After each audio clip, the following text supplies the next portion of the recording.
This is the digitization of securities panel. I'd like to introduce Tony Evans, co-founder of FGC Group.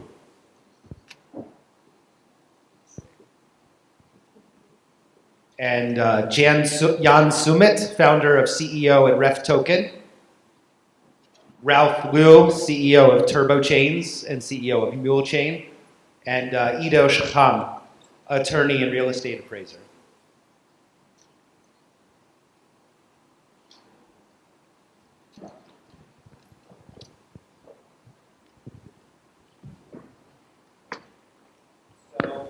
Here we are going to have a discussion about the digitization of securities, opportunities and challenges.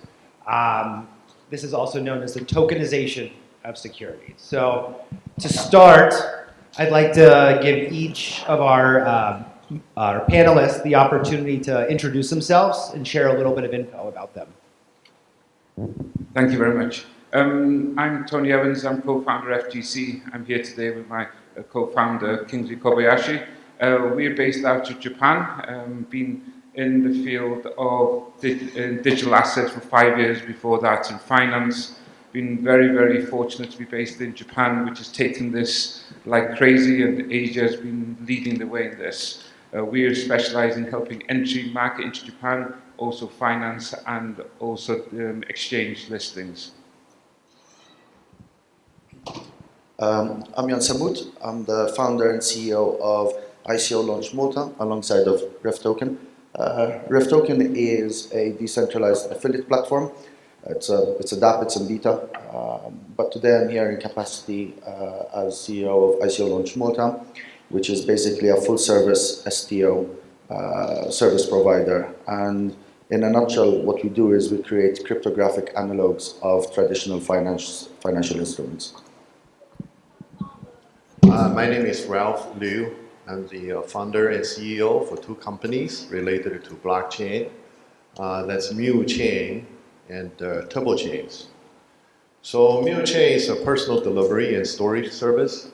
So for example, if you come to visit me in Los Angeles and somebody asks you to bring a jacket for his daughter studying at UCLA, and if you do, they'll pay you $100, then you become a mule on the Mule Chain platform. So basically, we want everybody to be able to make money out of a decentralized platform. And Turbo Chains is actually a technology company. And it provides something like WeChat Pay. It's a mobile payment, social networking, and m-commerce.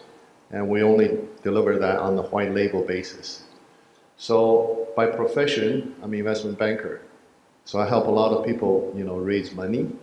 And today we'll talk a little bit about our experience in the regulated ICO in the US. Good morning, next blog. How are ya? All right. My name is Ido Shacham. I do crypto asset and real estate tax engineering. I'm a lawyer, taxman, real estate appraiser. I'm an associate advisor for some companies in the blockchain world, and I like to help people pay less taxes legally. So since we're talking about legal and taxes, I guess we'll start with Ido on what are some of the legal benefits of tokenization? Well, most of the stuff has to do with the problems you have on the underlying asset. Usually, if you have a real estate asset, it's very difficult to move ownership. It's very difficult to verify ownership. Supposing I came here to Sofia and someone showed me a nice apartment and I wanted to buy it.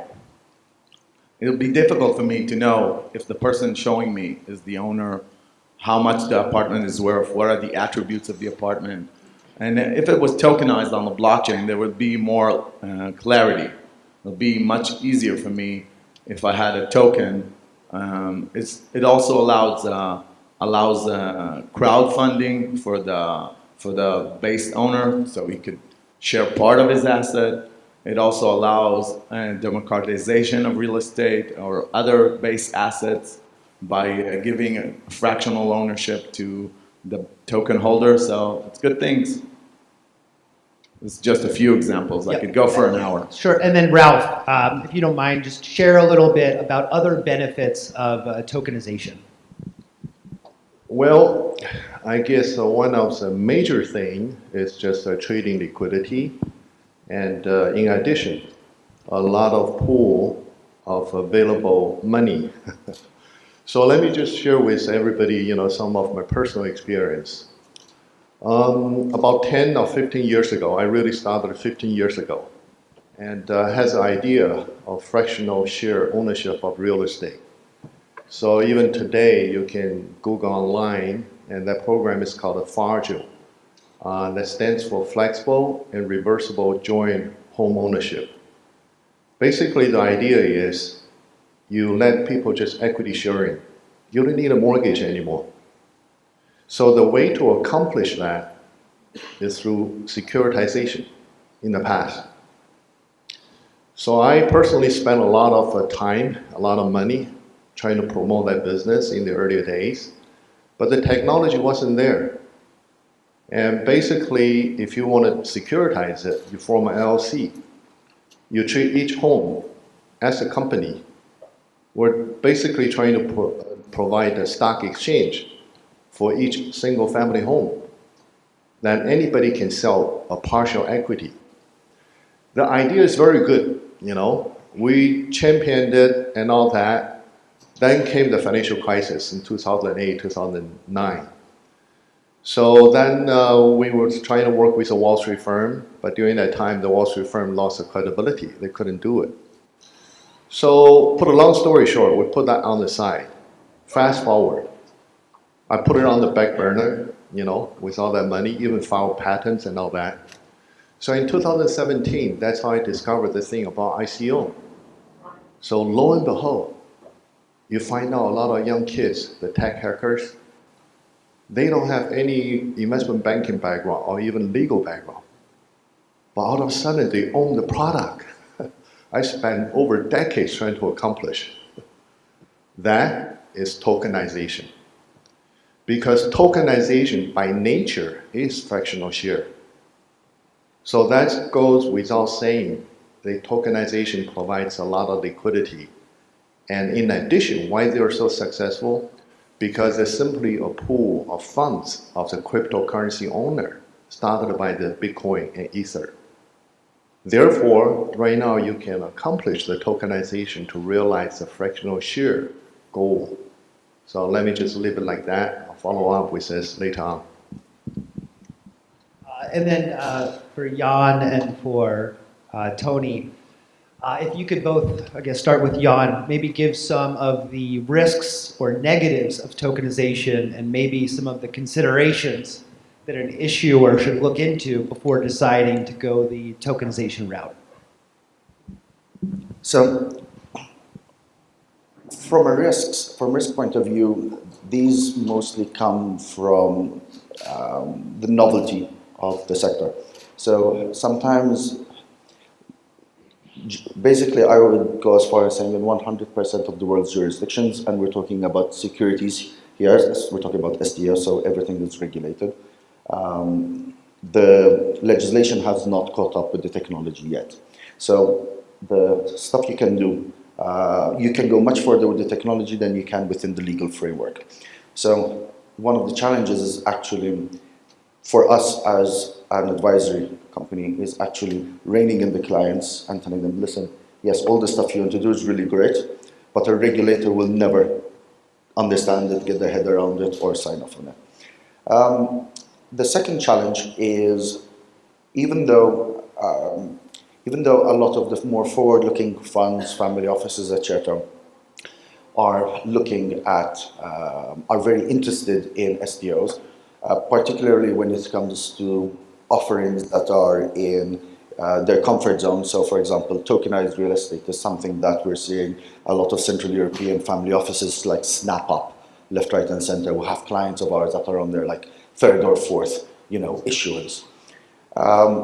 There's still a lot of institutional money or kind of semi-institutional money, high net worth individual funds, etc., which still have a bit of a stigma towards it. because they conflate an STO with an ICO, they solve the crash, they solve the bubble, etc.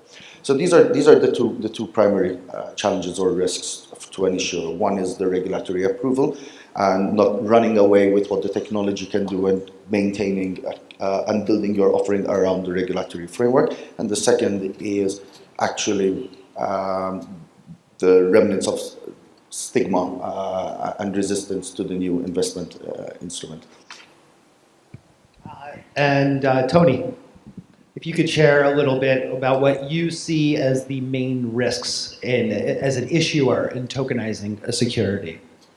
It's actually looking at it from both sides. It's the issuer itself not understanding the legal framework, the jurisdiction, the taxation, and mixing it up with an ICO. That's one of the big problems we see, is a lot of confusion between ICO and STO, and that goes to investors as well. We don't see the people understanding how the market has evolved. People are just catching up into Bitcoin.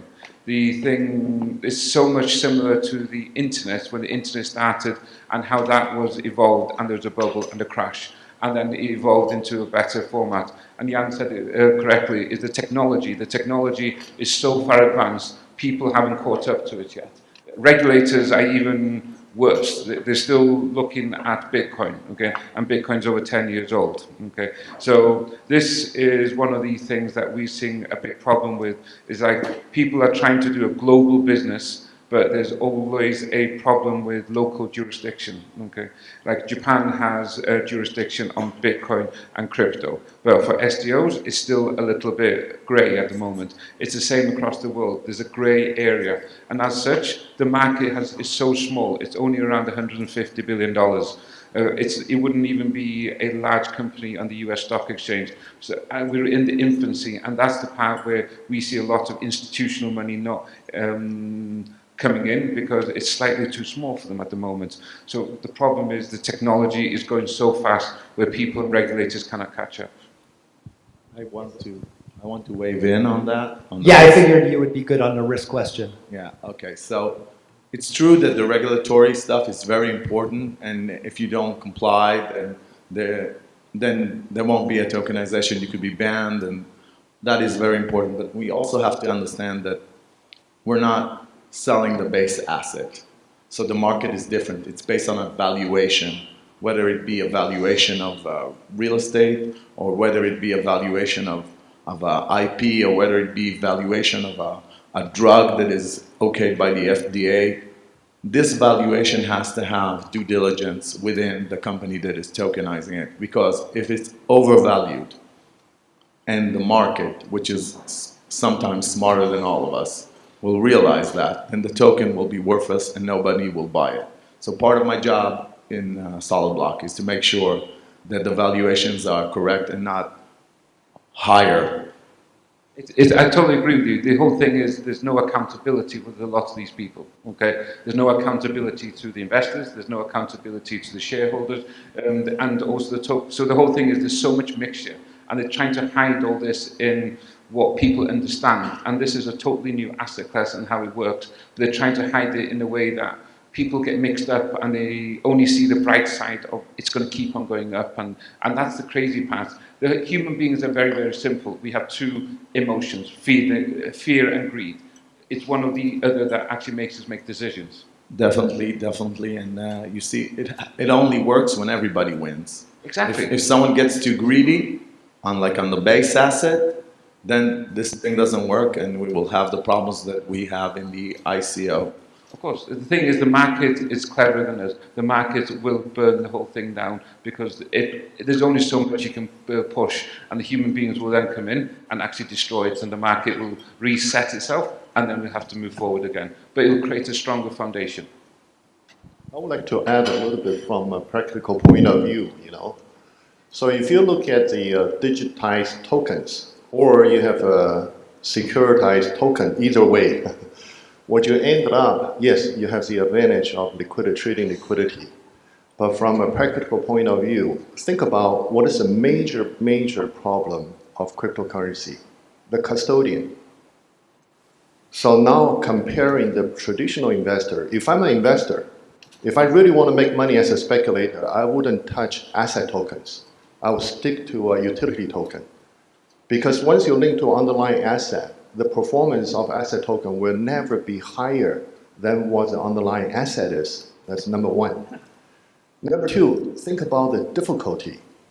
If you're targeting digitized asset token, that's relatively much small percentage of people in the world. Because what is the major problem? No custodian. If you lose your wallet, lose your account, that thing disappears. But if you have a traditional stock certificate, it's much easier to handle in terms of custodian. So this is one of the major hurdle to make asset tokens successful.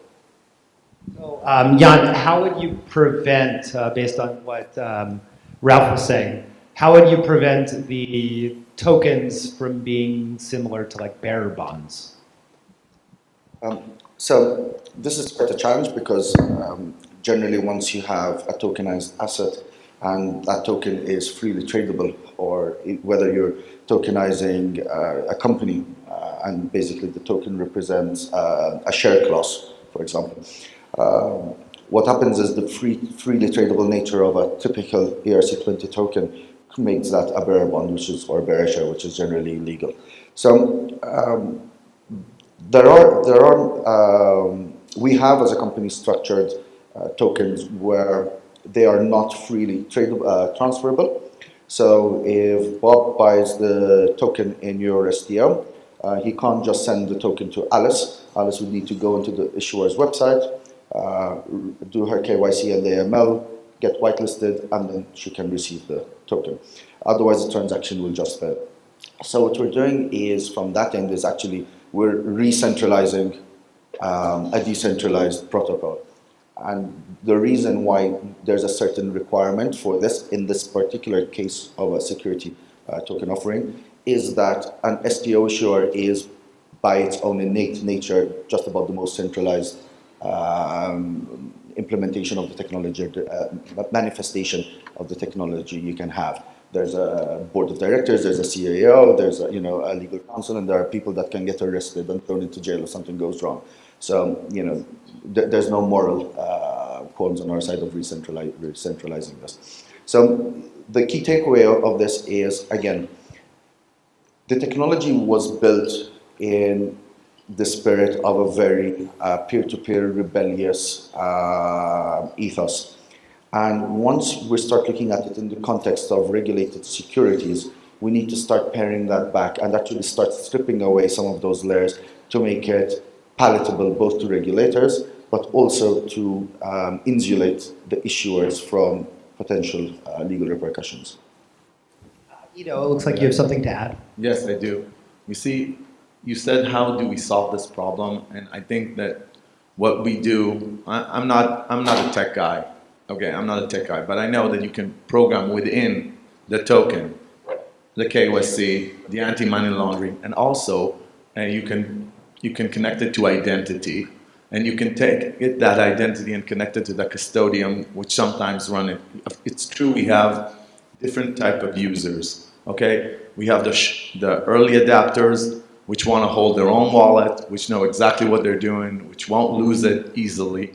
And we have the slow investors, which are they want in on the game because they want to make money. They want to be in a security field because it's connected to a base asset.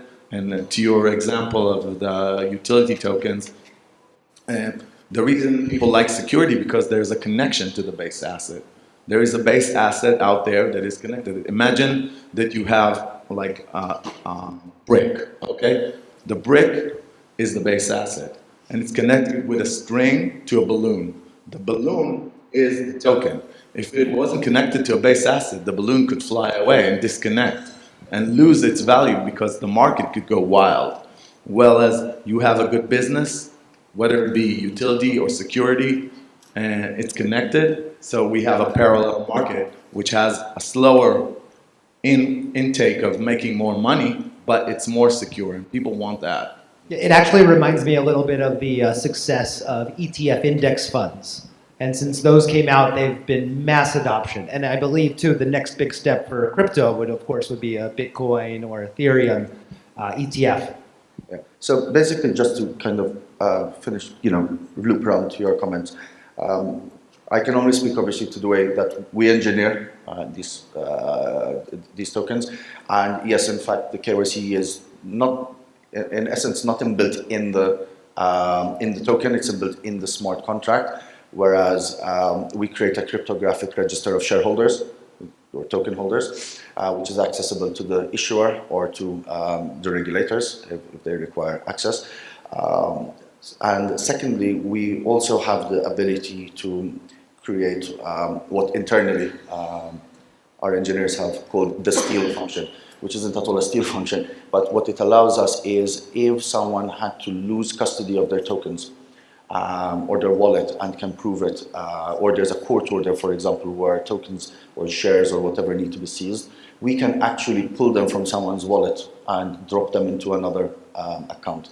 So if there is a court order where assets need to be traded, or if, for example, we can implement this in the terms of, for example, a tag-along right or a drag-along right in the case of a company acquisition, what we'd be able to do is actually pull everyone's tokens and either replace them with others, replace them with Ether, or anything of the sort, just without the user's consent. Just to tell you, I said I'm not a tech guy, but I am a consultant to Solidblock, and most of the stuff you were saying that was done externally is done inside their coin. So if you want to transfer the coin, you have to pass all the stuff inside. Okay, everything is already on the transferring. You do the offering of the coin when it's off lockdown, and the other person has to fill it in. But isn't it possible the nature of a crypto or token acting as a bearer bond, where if you have it, then that's yours? Couldn't that be seen as a benefit? And I'll give an example, like if you're living in an oppressed political regime somewhere, the government can come in Zimbabwe and just take your money, or North Korea, or many other places around the world, and over time it changes. So I believe one of the benefits of a bearer bond was no matter who came in, as long as you have that piece of paper, it's yours. So couldn't it actually be a benefit, and shouldn't maybe the market, instead of trying to hide the fact that it is like a bearer bond, maybe promote it as a safe haven, something that can stay with The thing is, okay, is like you just described human nature, okay? It's like water. Water gives us life, but also can kill us, okay? So when you think about bearer bond, it can be used for good, but it can also be used for bad.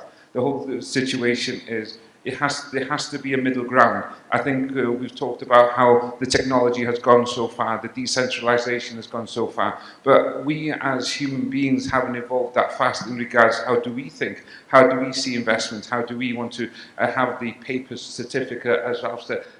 It's all about the accountability, and that's the path that the technology and everything, there's only a small amount of the people taking this up. I think we as a market has to evolve, and we're probably 2 generations away until this actually kicks into what we see and we believe right now. I think everybody now, ETFs is now taking off, but this is 20 years in the making, and thereabouts. So it's the finance has to catch up to the people. My take on this is that your example is very different, as a totally different use case from the use case that we're discussing here. If I were, for example, just to give you an example, a Zimbabwean farmer, whatever oppressed regime, a bearer bond on my farm is more or less useless because an oppressive regime would still be able to take over my farm, basically, through the courts or through a martial order. Your example is, and I agree with it wholeheartedly, is when it comes to money and the store of value. When it comes to cryptocurrencies, which are purely a currency, which are means of exchange, peer-to-peer cash, yes, then I'm one of the largest proponents for decentralization and pseudonymy, etc. But in this instance, we're talking about regulated offerings, where a company goes to a financial services authority, a regulator, puts down their paperwork, and it's backed by real people. Is that not a storage of wealth, like a stock? It's a way to put money. Well, it's an asset, so it's a transferable asset, but the difference is simply that it is being issued by a legal entity, by a legal person. The fundamental difference is that, for example, the ultimate case is Bitcoin, which is launched by there's no actual entity behind it, and to a lesser extent Ethereum, which is kind of the Ethereum Foundation, which again have open sourced it and just given it out, and the Ethereum Foundation is simply responsible for promoting it and promoting its adoption. As opposed to a company that, for example, is tokenizing a piece of real estate, where ABC Limited owns this piece of land. I am the director. You're the CEO. We're the ones that go to jail if something goes wrong. Once our tokens may be used as a transactional instrument, the fact that we're filing, part of the requirements of our licensing and actually running our issue in a compliant manner requires closing these loopholes. It's just as simple as that. If you want to create something that is an anonymous, unhinderable store of value, then basically fork Litecoin, put in Z-snarks, and you've got full privacy, and off you go. Ralph? Yes. To me, if you look at the bearer bonds in the future, that's really the goal. I think that provides a lot of utility to it. Now, to begin with, because of the security selling process, and for example, in the US, if you have a private placement for Reg D, you basically have to wait for 1 year to become freely, distributable to anybody, which is not accredited investors. So eventually, but if you do it on the Reg A plus, since day one, you are free to transfer to any other holders. Now, what is the advantage? What is the benefit of asset token? You see, I don't want to call it security token because a lot of people sort of get confused about all this idea. There's no such thing as a security token. There are 3 types of token. There are currency tokens, such as Bitcoin, Ether. There are utility tokens, on the platform token. Then you got asset token. The security concept, the terminology, comes from the regulator. If you want to raise investors' money, no matter what you sell, either utility token or asset token, you are selling a securities. So security is really just a legal term. It doesn't really matter. You're selling shoes to raise money from investors, selling clothes, that's a security. So put into that context, because of the whole legal process of raising money from investors, you have to wait for a period. You are limited to the accredited investor. But eventually, they're freely distributable. That will provide a lot of advantage. So in my view, what the asset token in the future, without the restriction, if you're comparing the asset token versus utility token, the same analogy is what a stable coin versus a Bitcoin. Because both of them, stable coins backed by a stable fiat currency. Asset tokens backed by the underlying assets. So eventually they will provide the same type of economic value in the future. Okay, so I want to start with your first question, which was the people who want to keep bearer bonds in order for a rainy day. Okay, you want to keep coin for, my grandfather used to say, you have to keep a gold coin for a rainy day. Okay, so let's start with the industry. The industry is very young. If you would compare our industry to the life of a person, I guess we would be 6 years old. We would go to school right now and learn how to read and write. And I'll explain how that is working out on the regulatory side with a story. There used to be a Roman emperor. His name was Aspianus. Okay? Aspianus decided to tax lutras. They weren't taxed before this. Lutras are toilets. His son came up to him and said, "Dad, why are you taxing the lutras?"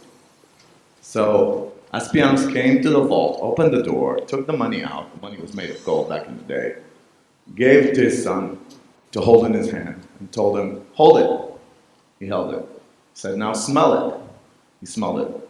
The son, and Aspianus said, "What does it smell like?" The son said, "It has no smell, Dad." that's a bear bond. It has no smell, it has no trace, but we want a trace. Why do we want a trace? We want the internet footprint, we want to know where money is coming and going because we don't want people abusing it. We don't want terrorism, we don't want crime, we don't want the bad things to happen to our society. That's why we have the regulations of the KYC and we have all that stuff. It's true that there are some situations that people want to keep money for a rainy day.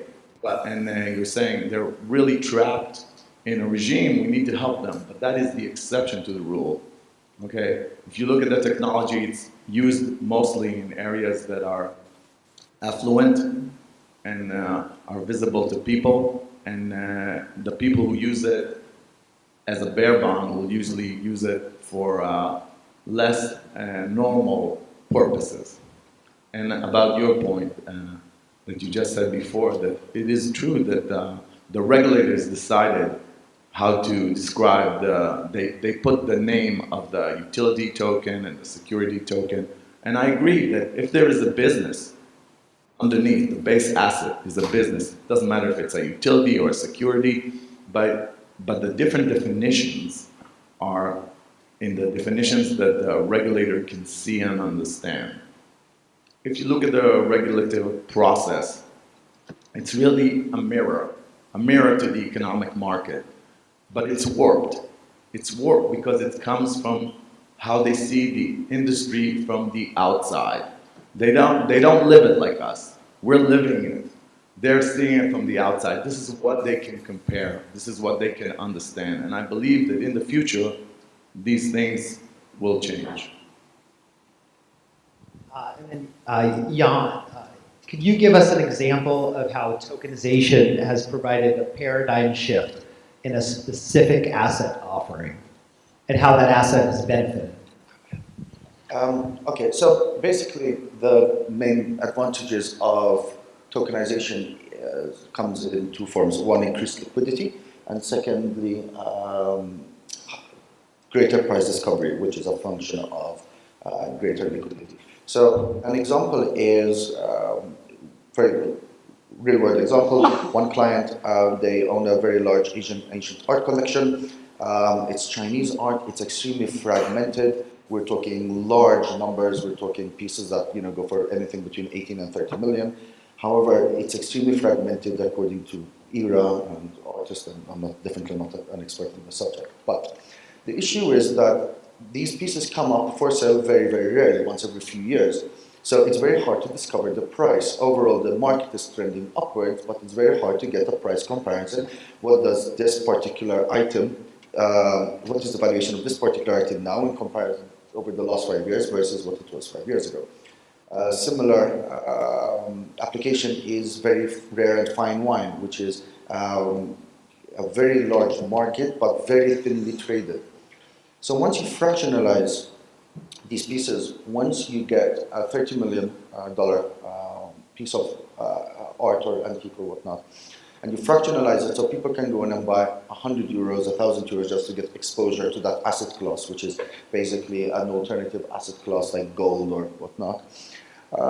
And that is traded, then suddenly you have a greater liquidity. So if you wanted to exit from your investment or actually increase your holdings in it, you can in a manner that kind of won't eat up the spread, basically, so to speak. And secondly, there's price discovery. It's, you know exactly how much it's worth at any moment. Because if you buy, I'll give an example that I'm very familiar with because I'm a car nut. If you want to buy, for example, a very rare classic car, say some of the really exotic rare Ferraris, for example, they come for sale once every 5 years. So you're going to have to pay more than it was the last time, but how much? Whereas if it was fractionalized, you'd be able to look at the market and say, listen, you know what, over the last 3 months, this has been trending roughly around this much. And that's a very bad example, but just to give an example. So yes, the shift is increased liquidity and price discovery, where it allows people to come in and out of an investment rapidly with very little pain, and also knowing exactly how much they're going to pay for it or how much they can expect to collect for it.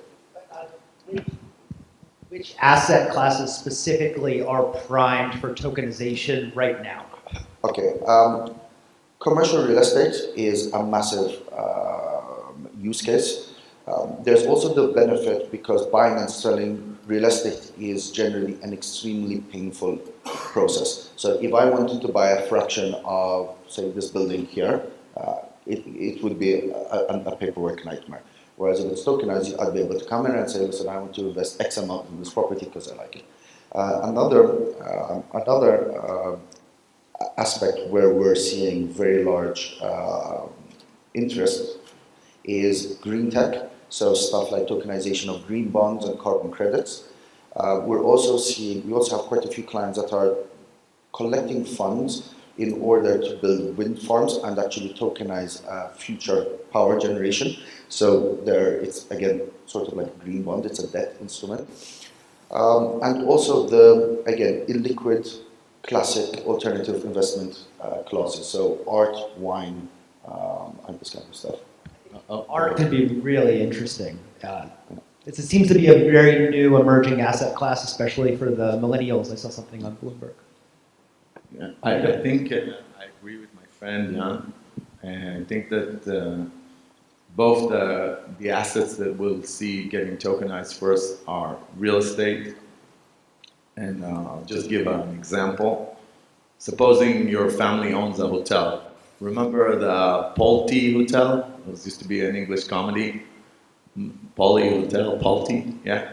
So you own the hotel for 30 years, and then suddenly you're not so young anymore. It's hard to keep the business going, but it's located in a great place. You know, it's right by the beach, a lovely city like Sofia, and you want to stay in the game, but you want to take a little step back.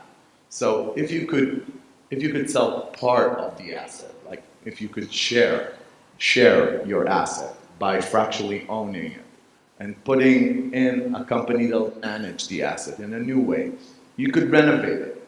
And not only will the token holders get in on the action on a big trophy asset like yours, the famous Polti Hotel, but you also will stay in the game.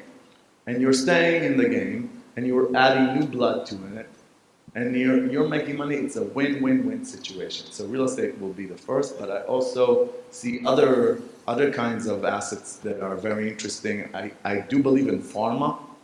Like I said, drugs that are been proven by the FDA. It's very different than what I do, but I see that people want that, and I have to say that it's not only the economical perspective of making a good deal that is important, it's also the personal.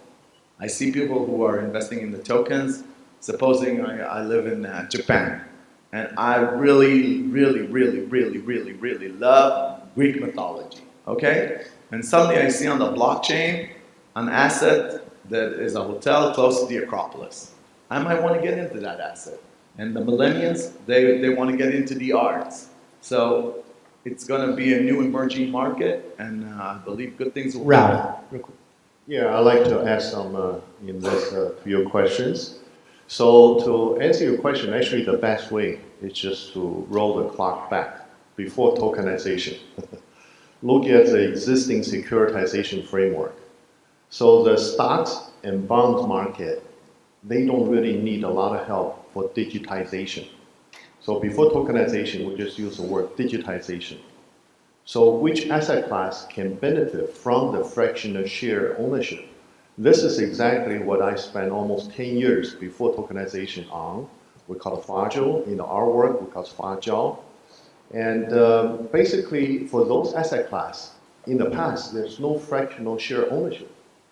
So from the real estate to art to yacht, by the way, I'm also a super yacht broker, a dealer, all because of the technology venture we had before for fractional share. So I have consolidated all those real estate artwork and yacht into one site that I didn't mention. It's called We Co-Own, just wecown.com.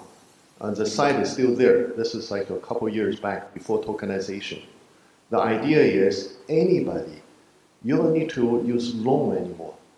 If you like a yacht, like artwork, like a hotel, like a real estate or home, you want to buy it, but you don't have family and friends with cash. You post your picture on the website. Who want to join me? Everybody come in using cash to buy that. You know what's the other main advantage of this fractional share concept? That's called FARJO. Comparing that with what Young, you mentioned about commercial real estate. During that time, we focused on residential home. You know what's a major advantage? Because right now, if you only want to digitize the equity component of a real estate ownership, you will face a lot of problem in terms of legal and also the practical, custodian issue. Because you still borrow money, you still have a mortgage. The lender will put on a lot of restriction on the equity ownership. So the reason why we focus on single-family home, everything just equity, no more mortgage. So there's no lender to tell you what to do, what not to do. But each individual fractional share owner, you are free to leverage that. You use, let's say you own 10% of a home. You can actually use that 10% you yourself to borrow money. And then everybody using equity to buy that house, form an LLC, a corporation to own that house. Therefore, that house has no mortgage. What is the benefit? The house will never, ever be foreclosed. In one fell swoop, we eliminated the possibility for another financial crisis. There's no more mortgage. If you can accomplish fractional share, why do you need mortgage? But you cannot stop people from leveraging to get a leverage return. Why don't you do it at the member level? So that, I hope I answered the question, what asset class is prone or economically sensible for tokenization? Because right now, everybody talking about tokenization, that's nothing more than just digitization of the existing securities. Again, stocks and bond markets, they don't need much help from us. The best asset class is really real estate, illiquid assets, artwork, including yachts. Tony? We've actually seen it from a different angle as well, because we've been working with a lot of countries where the currency is not freely traded. So we've been working in Thailand, Korea, Nigeria, so with different assets. So to give you an example, like oil refineries in Nigeria. People want to invest into it, but they can't do it because of regulations or because of money situation.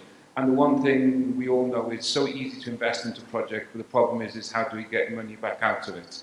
So by this tokenization model, people can invest into very profitable projects in places where they couldn't invest as a foreigner, or they could not invest because of currency restrictions or ownership. By creating local entities to hold the assets and tokenizing it and giving it to the international market, we've seen a huge amount of assets coming on board. One is mining, okay? The other is oil refinery, and also we're seeing in Japan looking at from bars and clubs as well, where people want to invest in their favorite bar or club. And also for growth factor, people are looking, they want to invest into what they like. They don't want to invest in traditional stuff anymore. They want to invest in their lifestyle, in what they want. And they also want options. The other one is in regards to CBD, marijuana.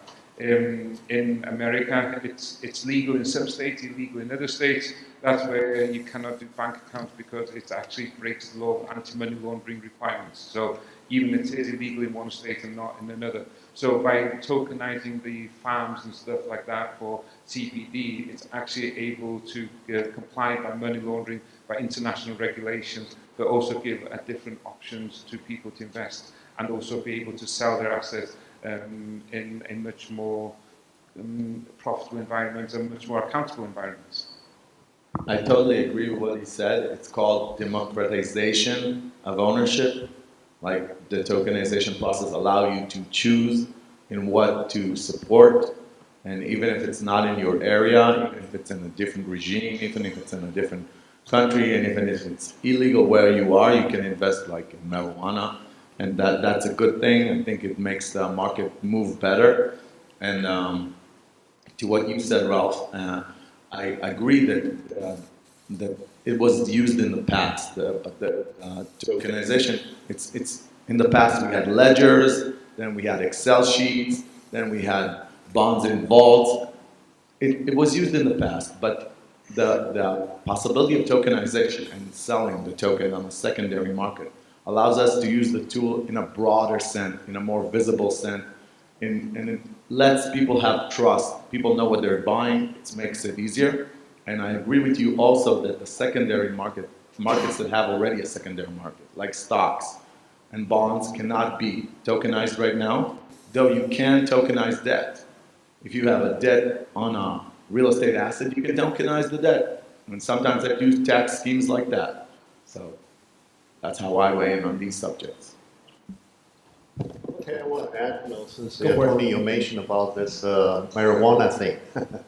Because if any of the audience, you want to really do something which is really exciting, you have to look for some industry has a pool of cash, billions of money over there. Otherwise, you do the same amount of work, the reward is not as good. So, but if you look at Canada mania, like they're consumable, right? It's sort of like you can create a tulipomania in the old days, isn't it? In the Netherlands, people started trading tulip bulbs. But there's a lot of wild story, the tulip worth more than your house value. But then the kids, out of a sudden, they saw it's a garlic, they took a bite of it. So your house disappeared. So it's very interesting, actually, if somebody can actually focus on that. I personally haven't done enough work on that, although we do provide the turbo pay for the cannabis industry because a lot of restriction as far as in the US. And it's still a federal crime. You cannot use a credit card to purchase it, So that's a different topic. But I'm just saying, anybody who want to spend more time thinking about creating an asset token, maybe somehow, how do you package CBD or even THC, to create a market for that? And it's much more rewarding because there's just so much money, cash in that industry. It's just the evolution of finance. The whole thing started in the Netherlands when they started the corporation, and we're coming here now. This is like the evolution from there to here. It's like this is the modern version of the company, the stocks and everything like that. We have to move, and the thing is, the industries are moving with the times because the traditional finance, the traditional companies, the traditional situation aren't supporting them. So this is why the boom is in these industries where there's a grey area. Where there's a grey area, the opportunities arise. As long as it keeps the laws and keeps the money laundering and everything like that, there's no problem. It just actually increases e-commerce and it increases capitalism. And that's the main thing. It actually increases jobs and prosperity for people. Yeah. So the difficulty of that is because right now there's so many growers, you don't have a really sense of what is the supply. Because all of a sudden they open it up, throughout America, throughout Canada, look at how many growers, how many farms, are created in this industry. So in terms of coming up with a tradable market to have a valuation on that, it's difficult, right? However, that's the double-edged sword. You have to look at it. How do you really value that, tradable package of cannabis? So, Ralph, you mentioned the tulip mania craze, which actually reminds me of the crypto craze in November of, 2017, right? That should have been right after they added the futures to the Merc. It went up to 18,000, and I went to some events, and it felt like tulip mania. Now it seems that we're in a little bit of a nuclear winter, crypto winter, so to speak, right? So the question is, and I guess this will be in conclusion because we have about 10 minutes left. If each of you guys could describe how you yourselves are dealing with this crypto winter and how different market participants might want to handle this particular, call it crypto winter. Okay, let me just take that first. I think the best answer to you is what Giacomo just said in his presentation earlier. Think illegal, act legal. Because that's where the fun is, isn't it? So that's where the utility token versus asset token. Because only the utility token, the value is in the eyes of the beholder. It could be anywhere. For that matter, it's just fiat currency is the same way. US dollar, Canadian dollar, euro, it's all in the eyes of the beholder. Now, all of a sudden, you become a gold standard currency, or you become a stable coin. There's no more wild swing anymore, right? So if you want to make money, I would stick to those asset class which has this, wild swing. However, you just have to follow the rules. You cannot just to play that pump and dump games. Ido. First of all, I feel that what happened with 2017 is part of the growing pains of the market, and I think that the security token is part of that growth, and we're going to take it to the next level. People don't want such big percentiles of earnings if they are not true, if they could lose everything in a moment as well. So they want the security token. And looking into the future, I believe if tokenization is done well, from tokenization to tokenization, from every asset that we tokenize, it will be more common, and then we won't have to tokenize to accredited investors. It could be joined to the general public.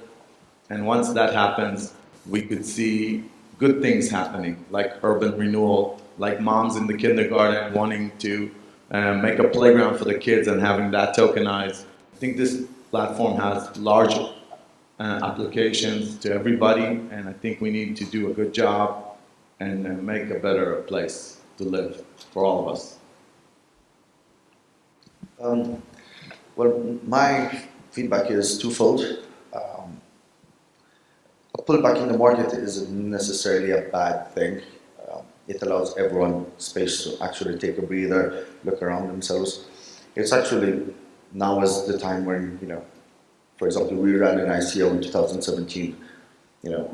We were lucky enough to have a bear market, which although, it does have a financial impact on your token and your reserves, it's time where you don't focus on the price of your token and you don't, have to focus necessarily on the moon boys in your Telegram group, shouting when moon, when pump.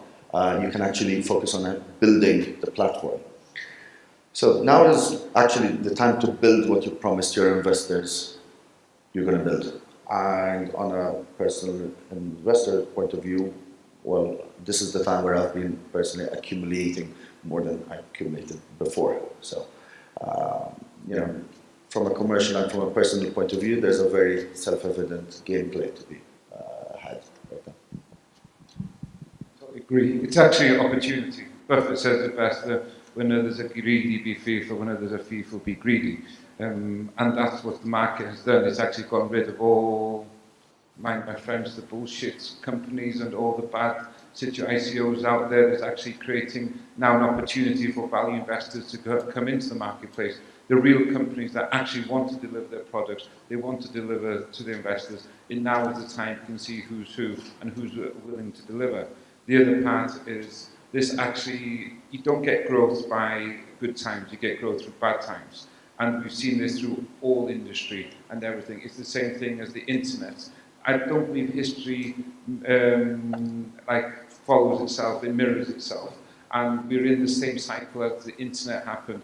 We had a huge boom, then it crashed. Okay, then there was huge development in the internet, and then the huge growth came again. Now it's a normality. If you look at the top companies in the world, they're technology or technology-based. We're going through the same thing now in the whole blockchain crypto market. This is the opportunity to create the foundation, because the second part will be coming, because everybody will be coming back to it soon enough. Before anybody asks, I'm not going to say where I'm predicting it or anything like that, but it's a human nature where there's opportunities if you look at them. And does anyone in the audience have questions for the panelists? Yes. You can just tell. Can someone here, I'll give you my mic.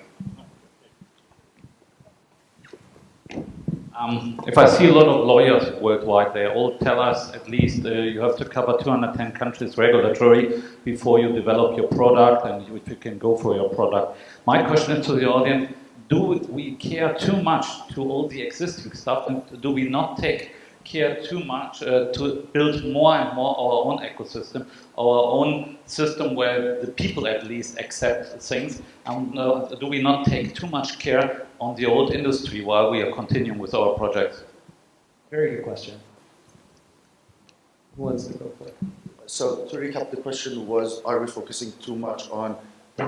Basically traditional, like, why not? I believe the question was, are we focused too much on the way securities and traditional business has been done and not just on the new stuff?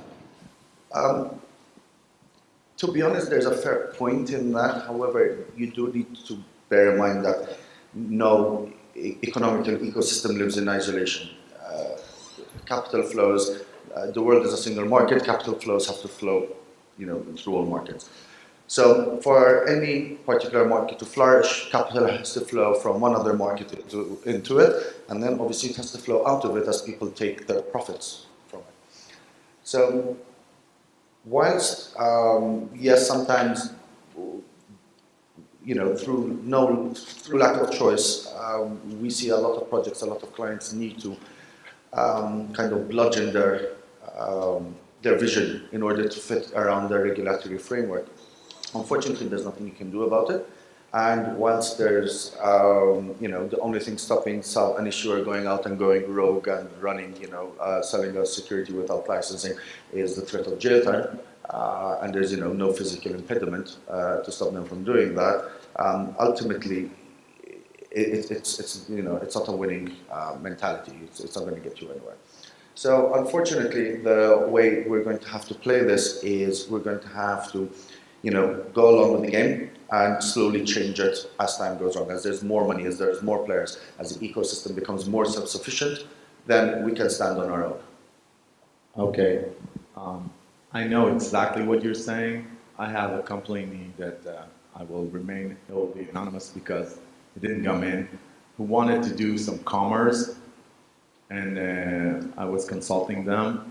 And then they did market research and they found out that there wasn't an ability to do it because of the ecosystem.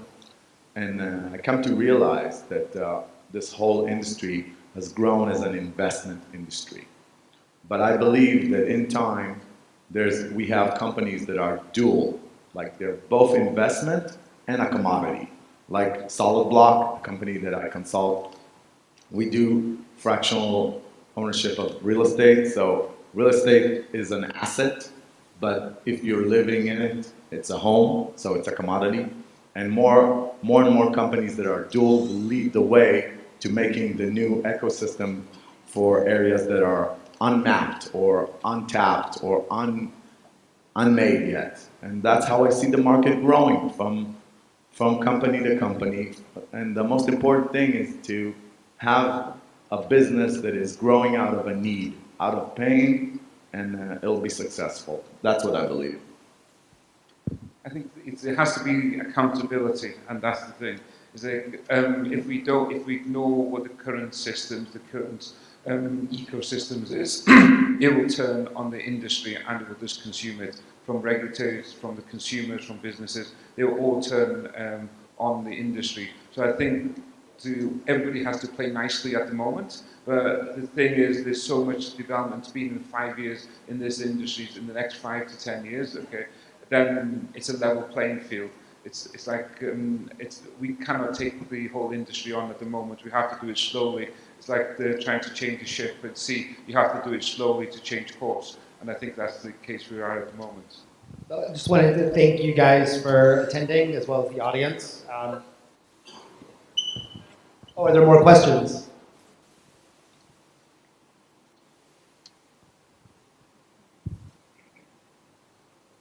Hi guys, thanks for the insightful panel. I'm not seeing the revolution here. Is there really something super, super cool happening? The revolution is never going to happen in the context of this panel because these are securities and these live within existing financial frameworks. So there's not going to be anything exciting or sexy happening over here. That's happening at the protocol level.